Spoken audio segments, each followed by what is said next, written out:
plan, and that will be all to go to the same area.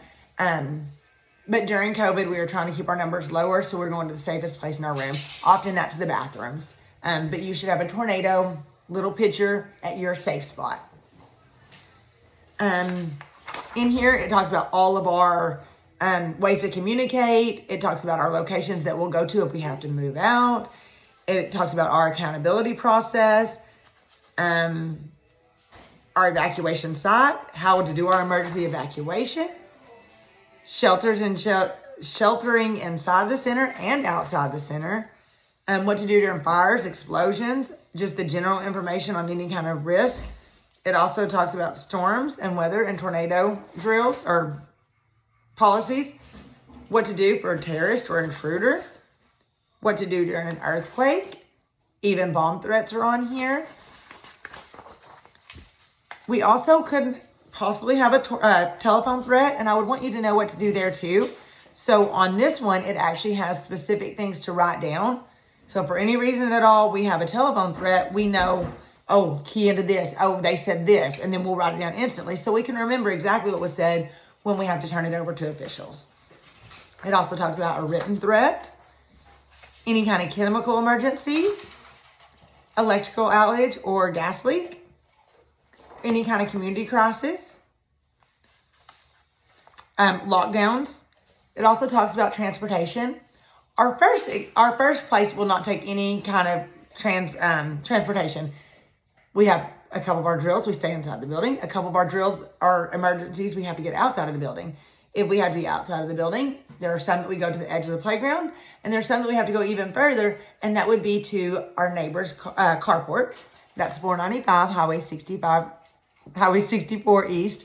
And if we have to go further for some reason, we do have a plan on that as well. I hope and pray we never have to do that because it will not be fun. Not that any of these will be fun. I'm just trying to say transporting this many kids is not what we want to do. We also have in here reducing the risk of child abuse and neglect.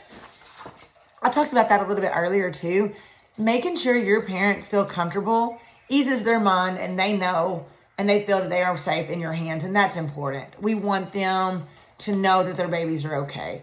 We have a lot of things in place to help reassure our parents through our day-to-day activities and policies to make sure they know that we are doing our best to always keep their babies safe and to keep them informed anytime anything happens.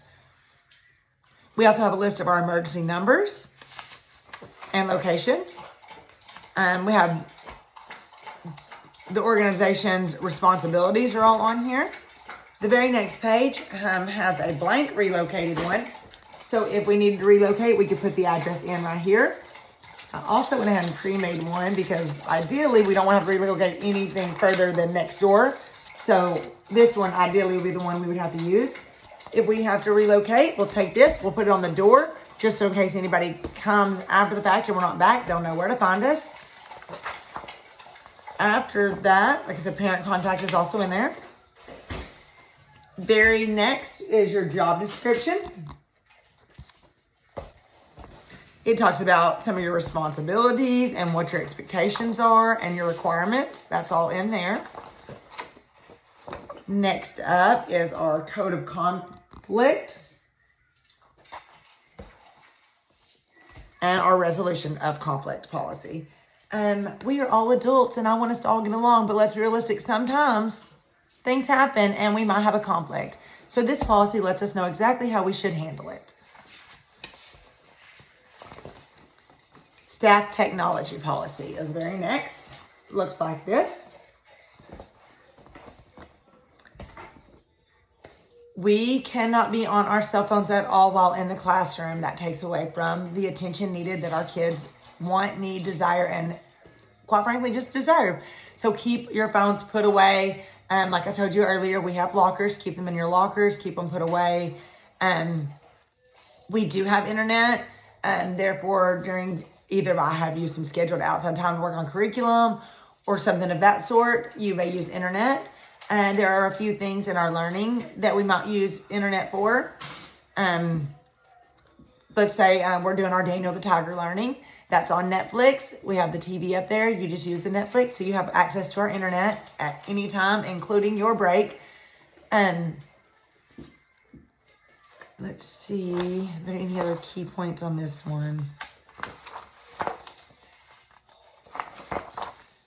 Mainly just keep your phone up. But there's a whole technology policy. Please read it. There's some other technology that we do use, obviously, too. So, next up, I just have some useful handouts.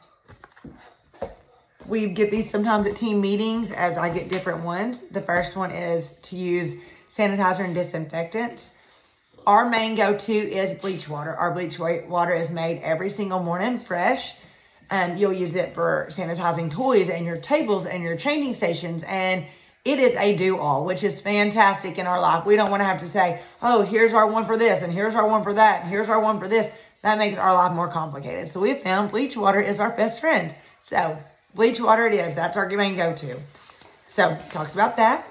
We also have a hand washing policy. We talked about that earlier in the orientation as well. Hand washing is so important to help keep down on germs.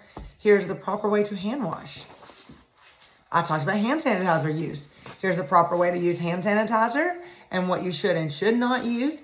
Obviously, always keep that out of the reach of your children. That should not be left down for them to use ever. We cannot substitute hand washing for hand sanitizer. Next, it talks about meals and snacks. It has our table washing procedure. It has our diaper changing procedure. How to properly change a diaper. I know that sounds so silly, like I know how to change a diaper, but it is important to know the proper way to change a diaper here at our center. I may add more handouts to that as the year and school years continue, or as I do trainings, and so just check in regularly on new handouts added. If I add one in here, it will be part of one of our team meetings, so you'll already know about it. Next up, I have our classroom center guide. So this is really cool because working through Better Beginnings, I want every room to have at least 4 clearly defined centers. And you may not know what goes in what center. So this is crucial to know where, what, how to do each center. I'm going to use a small little example right fast. So Lego blocks. Go in the block center, right? No, we're all wrong. Since they click together, they are not considered blocks. In the block center, you would find your wooden blocks that stack, or you may find small animals, any of those things that do not link and connect together. Cars are part of our block center. So our first center option is books. And then we have art, music and movement, sand and water, dramatic play, nature and science, a little more on nature and science, math. It's pretty hard to have a math center in a preschool, so we like to add math throughout several of our centers just so it's around the room. But if you have a way to have a whole center, by all means, do your thing. Next, I have blocks as well. So if the classroom is not working, reconfigure it. I am totally fine with you rearranging your classroom. Now, should you rearrange it every week? Absolutely not. That will cause chaos. But if your room does not feel like it's working for you, or you have had it for a long time and you're ready for something new, that's fine. When you get it all set back out, just give me a layout of how it looks. And if there's any changes or tweaks that I think need to be made, we'll let you know. But as long as I have a new layout and you still have at least 4 clearly defined centers and it works for your classroom, I'm sure that'll be fine with me. Last in here is our teacher resources. We have a lot of different resources. In this one has like the allergy form and a kindergarten readiness checklist, observation report, staff evaluation form, daycare cleaning checklist, progress report, behavioral chart. I think I already said progress report. There's another progress. An incident report, parent-teacher forms. So these are all very, very cute. I have to give a shout out though. I did not create them. I got these from HiMama.com. So lots of cute forms on there. These are some of these things you'll need to use for sure. And some of these are just options if it makes your room better. Guys, I went through our whole binder. Like I said, you'll be able to find this binder in every classroom and in our office. Each of the policies and procedures will be emailed to you. I want you to make sure you fully understand all of them. If you have any questions, concerns, or thoughts, please come to me. And do remember, at the bottom of your orientation page, it has a little section for your comments. And then at your 30 and 90 day mark, you'll get to have a comment section again to let us know what you think, if you have any questions or suggestions, whatever. And so that's my spiel on what is in the handbook.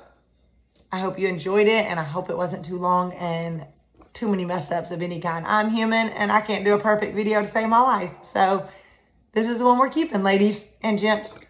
All right, I hope you have a blessed day.